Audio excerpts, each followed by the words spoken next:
Congratulations on passing our company's second interview.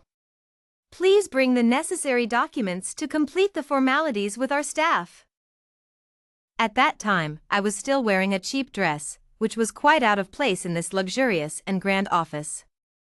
Watching the staff member walking ahead of me, I felt even more excited. Soon, I would be working in such a beautiful place. My family won't have to worry about my tuition and living expenses anymore. The remaining money can be sent back home.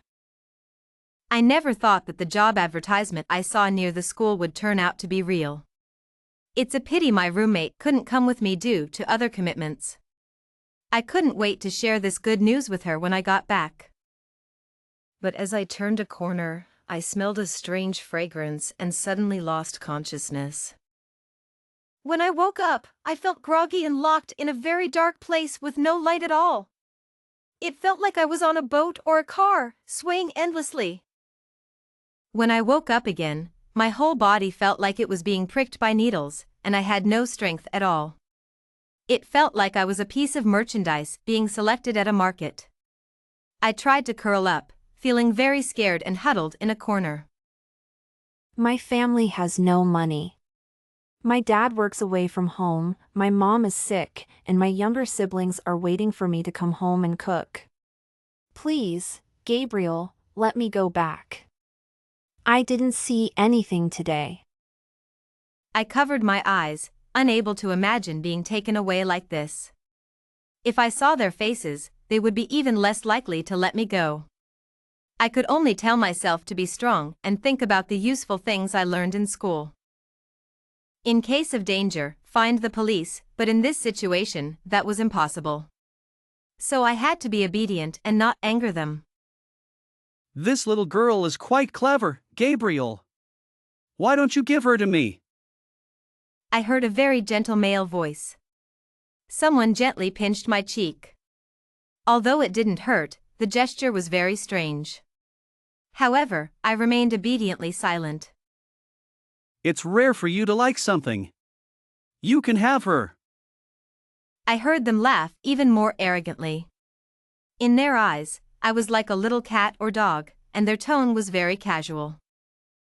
Unfortunately, they were unwilling to let me go. Remembering the tragic stories of abducted women I had seen on TV, I became even more frightened and curled up even smaller. Let's go. It was that gentle voice again. I finally opened my eyes and saw him. He was wearing a well-fitted black suit, with gold-rimmed glasses, looking very refined and nothing like the fierce villains on TV. Gabriel, please have mercy and let me go. No. He still spoke very gently. I followed him through a dilapidated courtyard to a house with rows of roses planted outside. Once you're here, there's no going back. But if you behave, you can suffer less. The courtyard was very clean, with not many things, but everything was neatly arranged. Seeing the house so tidy, I became even more convinced that Gabriel was different from those bad people. But why wouldn't he let me go? Since you called me Gabriel, I won't treat you badly. As for Hunter, if there's nothing important, stay away from him. He handed me a bottle of water and some food from the corner. Tomorrow, Hunter will take you out to see the world. Be obedient and don't think about running away. There are eyes everywhere outside. Don't say no. Do whatever you're told. Understand? He entered the room and sat on the sofa, shrouded in the shadow of the sunlight, giving instructions word by word. Although his tone was calm, it carried a hint of concern. I want to go home. I still whispered, wondering how my school was doing, how my family was doing, and how many others had been deceived like me. Do you know where this place is? This place is thousands of kilometers from your original home. While you were unconscious, you were tied up in a sack and brought here by car. He stood up and pointed to the mountains outside the window. Mountains stretch endlessly. If you leave this place, you'll probably be taken by wolves in the mountains. He chuckled, looking at the red string on his wrist, his eyes full of tenderness. It was like he was looking at a lover. Gabriel, what's your name? Seeing him lost in thought, I changed the subject, not mentioning the outside world. He liked obedient and well-behaved people. If I behaved well, would he be willing to let me go in the future? You don't need to know my name. But you can't use your old name anymore. From now on, you'll be called Rose. He lowered his wrist, his gaze still fixed outside the window.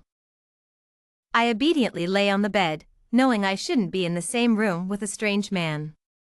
But in this situation, what could I demand? I could only curl up in the corner for some comfort. Sitting on the bed, my whole body felt like it was being pricked by needles, with red and purple bruises on my wrists and ankles. No matter how much farm work I did at home, I never felt tired. I took on household chores at a young age and never felt wronged, but now I could only cry silently in my heart. I didn't cry for long before I felt exhausted and weak, unable to keep my eyes open, and fell into a deep sleep. Another little girl got involved? When will we get useful information? Before I fell asleep, I heard him sighing softly. When I woke up again, it was already daylight. My body didn't feel as bad as yesterday, and I smelled the scent of medicine on my wrists.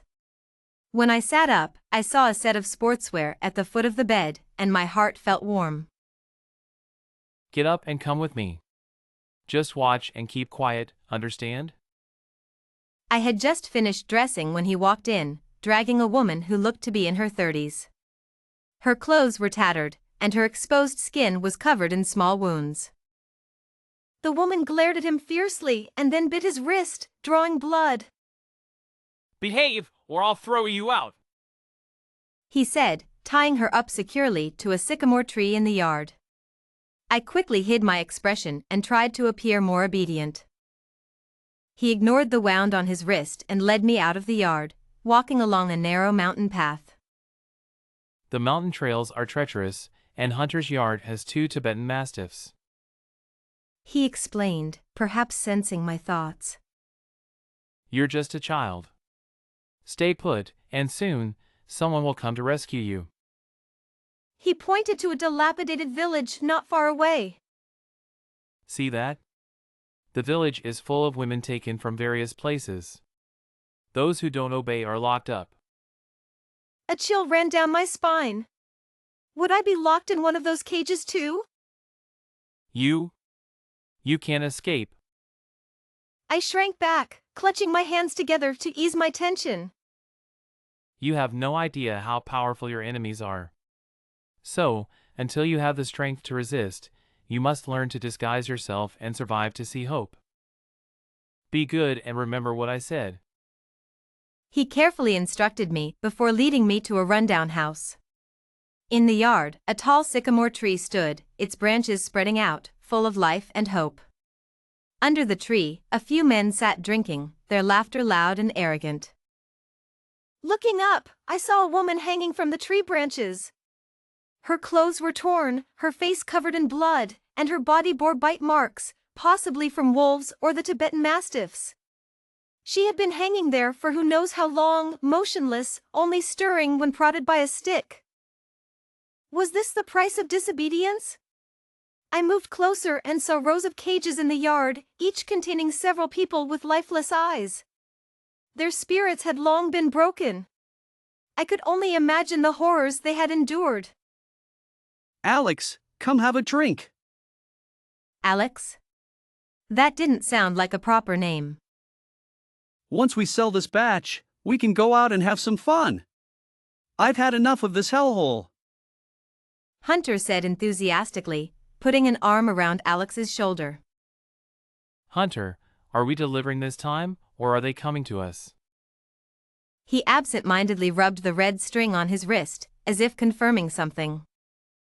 This batch is good, and some were specifically requested. So, we'll meet at the usual place. It makes things easier for us, and the money is good. And the woman? She's been causing trouble. Can she hold out for 3 more days until they arrive? Hunter asked, his voice rising with excitement. She bit me again when we found her. We'll train her before sending her over, He said, shaking his wrist. Good. Hunter, I found this obedient girl. I want to take her with me. What do you think? Do as you like. If you can bring back more people, we'll make more money. I spent the afternoon in the yard before returning to my small quarters. The roses in the yard were still blooming brightly, and I saw the once defiant woman now sleeping soundly. Alex placed the food he brought next to her without a word and went inside. Get some sleep. Tomorrow, I'll take you out, He said, lying down on the outer side of the bed. I didn't dare make a sound and carefully lay on the other side. Wake up, it's time to go. I felt like I had just fallen asleep when a voice woke me. Groggy, I followed him to the car. After a bumpy ride, I finally woke up fully to find myself in a city. The unfamiliar streets and the language I couldn't understand made me feel even more lost. He led me to a demolished urban village, filled with abandoned furniture and thick dust. The noise of demolition was deafening. In a daze, I felt something being slipped into my hand. I kept quiet, sensing it was important. Gabriel, I need to use the restroom. I said after a while, spotting a public toilet. Was he going to let me go? Go ahead, I'll wait outside. He said with a reassuring smile. I went to the farthest stall and opened the item in my hand. It was a small note and a memory card. The note read, "We're being watched. Don't try to escape. Stick the card inside the toilet tank." After calming myself, I threw the note into the toilet and stuck the memory card inside the tank. But when would the person who was supposed to save me appear? Was Gabriel an undercover agent or an informant? Hope filled my heart, and I felt like I would soon be back with Jack and Linda. Gabriel, I'm done. I said as I came out, seeing him with a young woman who seemed to be unconscious. You? Finally, let's get your sister to the hospital. He said, pushing his glasses up with a warm smile. I held the woman's hand, trembling, wondering if I had misunderstood. If I helped him take this woman back, would I be an accomplice? When I woke up again, it was already daylight. My body didn't feel as bad as yesterday, and I smelled the scent of medicine on my wrists. When I sat up, I saw a set of sportswear at the foot of the bed, and my heart felt warm. Did you see? That's how you were brought back. Hurry up and get in the car, see if there's anything else worth taking. He found a secluded corner, tied up the woman, and placed her in the trunk. I was shocked by the scene before me, not knowing how to react. Rose, see that person? Bring her back! Soon, he spotted another woman on the street, looking quite foolish and dressed in rags, smiling naively. He parked the car by the roadside and pointed at the mentally unstable person. The woman obediently followed me as I reached out to her. Once she got in the car, he gave her a drink, and she fell asleep. I wanted to ask something but remembered the note I saw today. Seeing the black, camera-like object in the car, I didn't know how to start, so I remained silent. I never had the chance to ask clearly, and I became their accomplice, feeling even more tormented. I didn't know what happened to the previous woman. Had I led her into a trap? I couldn't sleep at night, worrying about the woman tied up in the yard, who had now disappeared. Bring that woman to me. He walked in, reeking of alcohol, and dragged the woman sitting with me outside. Are you going to sell her? I asked, my voice trembling. The fear that had been weighing on my heart these past days finally overwhelmed me, and tears flowed uncontrollably, though I dared not cry out loud, fearing to arouse suspicion. If you're worried, you could come along. He yanked me out. A large truck was parked outside, likely containing the people originally locked in cages.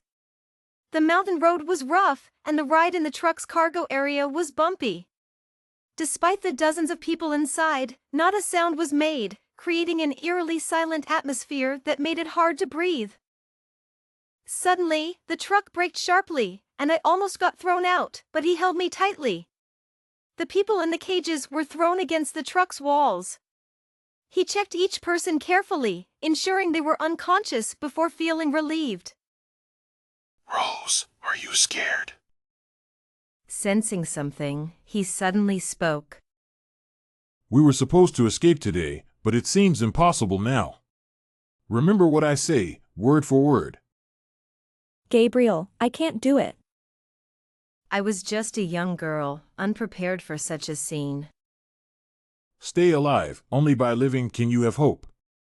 My cover is blown, but you are different. If they ask, just say you don't know. You're just a young girl, they won't suspect you. If someone tries to hurt you, just cry. But only cry once, then endure it. Don't provoke them easily. He whispered in my ear, as if afraid others might hear. Rose, I'm with the police. My name is Thomas. Be patient, they'll come to rescue you soon. Do you know Sailor Moon? Remember this gesture and the code, I will fight for justice. These are recorded in the police archives. This is our contact signal. Remember it clearly. Don't worry, someone will replace me. Don't be afraid. He spoke urgently, and I etched every word into my mind. The truck sped up, and my heart raced. Gabriel, what about you? Me? I'm a police officer. Even in the darkest places, I'll protect you. Take care of yourself. Stay alive to see hope. He patted my shoulder like a big brother. Then, with a forceful blow, he knocked me out. Ah. I felt a sharp pain in my wrist. I looked up in panic and saw a man in a white coat holding a scalpel. Is this the obedient girl? What's her name? The man's voice was cold and emotionless. Rose. I finally saw the woman in the corner, playing happily with the doll I had given her. But then, a strong smell of blood made me nauseous. I saw a familiar figure lying on the ground, limbs sprawled out, surrounded by a pool of blood, staining the floor red. I'll give you a chance to prove yourself. Use this knife to hurt him, and I'll believe you. The man threw the scalpel in front of me. Terrified, I backed away. You've been with him for so long, and you're still innocent? Interesting. The man grabbed my chin, suddenly pleased. Seeing my reluctance, he forced the scalpel into my hand and stabbed it into his thigh. Blood instantly stained my hand, feeling scalding hot. Hunter, right? This girl is yours, right here. You can have him, but I need this girl to make money. Hunter's face grew colder. As I got closer, I saw his body was covered in wounds. I couldn't imagine the suffering he endured. I was young and didn't fully understand their words, but I remembered Gabriel's advice, cry once, then live on. Take everything valuable from his body, and leave the rest for Hunter. With that, he left. Thunder rumbled outside, shaking my heart. I watched as the two doctors in white coats cut open his body with scalpels. I blacked out and fainted. Wake up! What's wrong with this girl? Hunter patted my face again. I felt lifeless, lying on the ground without any reaction. I didn't know how to face myself, let alone how to deal with the current situation. Those people have left. If you don't wake up now, I'll throw you into the ravine to feed the wolves. I finally opened my eyes.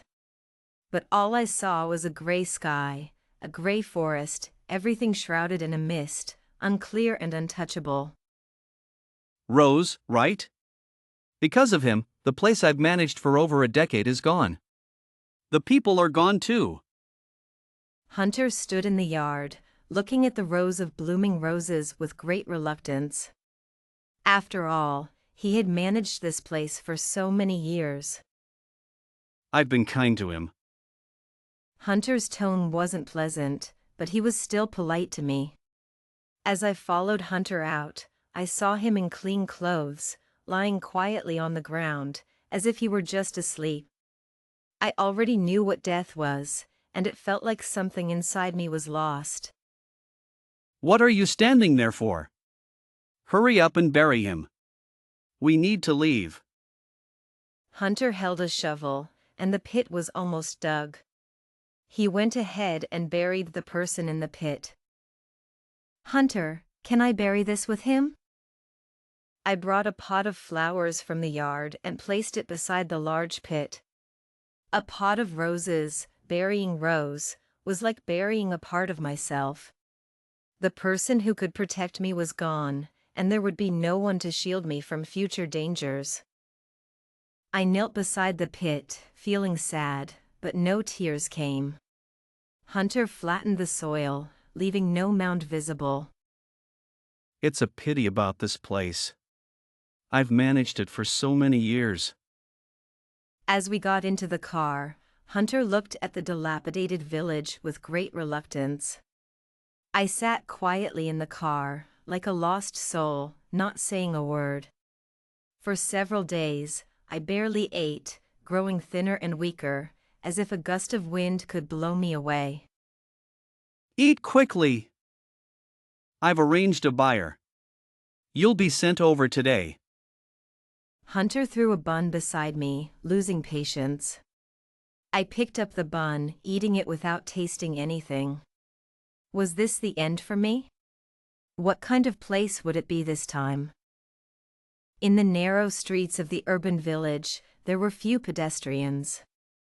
The streets were cramped, and the crowd was dense. Hunter took me to a very shabby courtyard. Inside sat a beautiful woman in a pure white dress, her figure perfectly outlined, looking delicate and out of place in the rundown courtyard. Hunter, is this the Rose you mentioned? Where's Sarah? I've brought the person, and once I get the money, it's a done deal.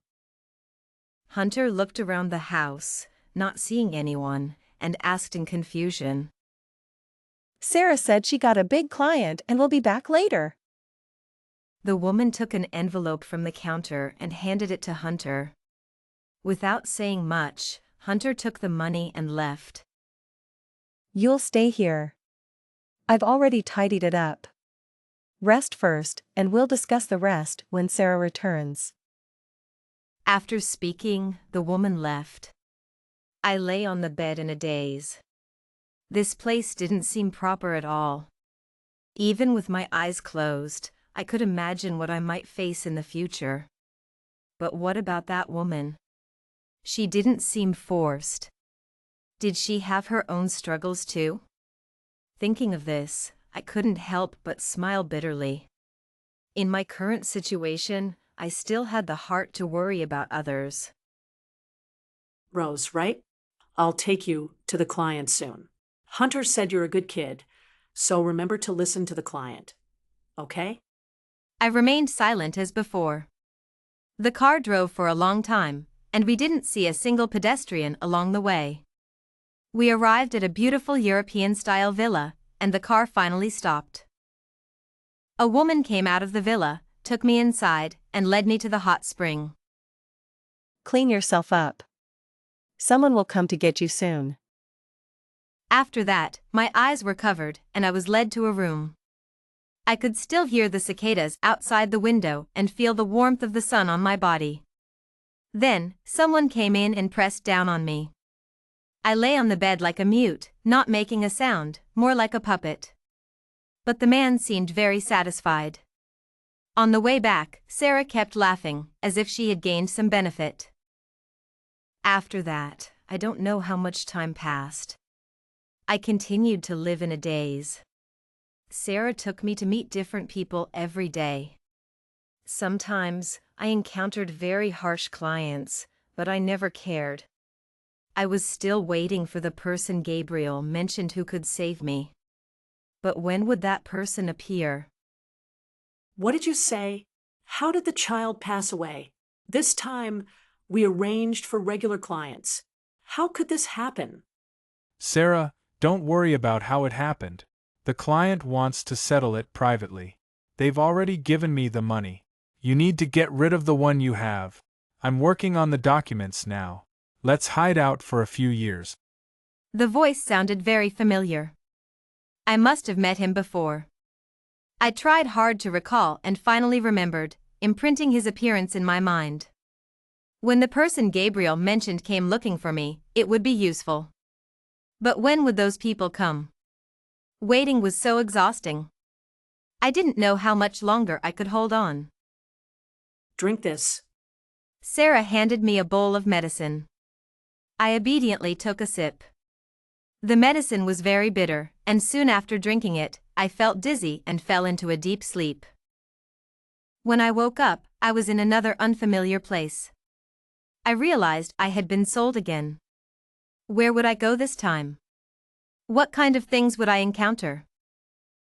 Awake? Have some porridge. A man in his 50s, with a dark complexion and signs of age all over him, said. Had I been bought to be a wife? At least I wouldn't have to face different people anymore. In this strange village, I continued to live like a puppet, indifferent to the outside world. At night, I didn't care who slept beside me. Even in this village, where I was tied to a post like livestock, locked in a cage with an iron chain around my neck, I didn't care. I was still waiting for the person Gabriel mentioned who could save me. But why hadn't that person appeared yet? Where was he? Waiting was so tiring, and I was on the verge of giving up. So many years had passed, and I rarely thought of my parents, my brother and sister. I wondered how they were doing now. I felt like someone who had fallen into a mire, completely ruined, unworthy of appearing before them. I would only bring them shame. Beat her. Crazy woman. A group of children laughed and threw small stones at me. The stones didn't hurt much, but among those children were some I had given birth to. I no longer knew how to get angry. In their eyes, I was just a crazy woman. In such a situation, could I still be considered a person? What dignity? What rights? I had almost forgotten that I was once a person, a top student who went to college. But the experiences of these years had devoured my heart and soul. Now, living was just for that hope in my heart. How can these kids hit people? Don't their parents care? I saw a young man holding a phone, curiously filming. He was more curious about me, tied to a post like a dog. How did you have so many children? You don't look that old. Why is your husband so much older? I continued to act like a puppet, repeating the few actions Gabriel had taught me. These actions had become second nature to me. I really hoped, as Gabriel said, that someone would recognize me and find me. I was on the verge of giving up. But when would those people come? Is this Sailor Moon? I loved watching this cartoon when I was a kid. Thomas, take a close-up shot. Maybe we'll go viral. Sailor Moon? I finally heard what the girl said and rushed towards her. It had been so long since I spoke that I was anxious, but it was as if I had forgotten how to talk. The girl seemed frightened and quickly stepped back. Gabriel! Gabriel! Seeing the girl retreat, I became even more agitated, wanting to get closer, but the chain around my neck restricted my movement. I could only watch helplessly as the girl's figure disappeared from my sight. Feeling like a lost soul, I collapsed to the ground. Who knows how much time passed? Are you okay? We're from the health department. In a daze, the chain around my neck was removed, and I was taken to an unfamiliar environment by a group of people in white clothes. White clothes. I remembered how the brothers were taken by people dressed like this and their bodies sold. The thought terrified me, and I instinctively wanted to retreat. Robert, I think something's off with her expression. Should I go check? A man in a police uniform walked up to me. Seeing his uniform, I finally felt a sense of reliance. Robert, should we take her back to the station first? At that moment, I finally saw hope, the people who could save me. Was I finally going to be free? Can you take me somewhere? You? Are you the little girl Alex mentioned all those years ago? Robert said in surprise. Almost 10 years had passed, and there was finally a clue about the past events. Could that child be me? I always remember this gesture. I will eliminate you in the name of the moon. I leaned against the police car window, watching the scenery fly by. It felt like a century had passed, and the nightmare was finally over. The sunlight outside was beautiful. The feeling of freedom was wonderful. Girl, it's all over now. You're safe. Looking at the captain, I felt a sense of relief. Life is just about life and death. I know everything about my family. I can't go back. I closed my eyes, enjoying the rare peace. The car drove for over 10 hours, finally reaching the small village from years ago. Overgrown with weeds, there wasn't even a path to walk on. Following my memories, I finally found the place where I had lived. From a distance, I saw the blooming roses, smiling at me. Gabriel, I'm back to see you. Seeing the sycamore tree in the yard, I finally smiled. After all these years, I had finally returned. Are you saying Alex is here? I nodded, walking into the house alone. In a cabinet, I found paper and a pen. I wrote down the features of those I remembered. The man with the scalpel, the two doctors in white coats, Hunter, and later Sarah, and the man who escaped with Sarah. I drew them all. Then, I took the dagger in my hand and plunged it into my heart. After all these years, I had finally brought the police to where Gabriel slept. I had been rescued by the police from that place, and it was finally time for me to be free. Standing by the window, I watched them busy at work, slowly closed my eyes, and fell to the ground. Gabriel, I finally found the people who saved me. But I'm so tired. The summer sunlight was a bit dazzling, just like when we first met. Back then, I was just a child, naively laughing. Now, my family was gone, and there was no one close to me. After 10 years of madness, I had endured all kinds of suffering. But my wish had finally come true. I could finally let go. Closing my eyes, it felt like I was back home, cooking in the kitchen, my brother playing in the yard. Always laughing, laughing. The wind gently blew, the puppy slowly ran, and the little doll in the small house slept. I smiled, hearing my mother's voice lulling me to sleep, and finally, I closed my eyes with a smile.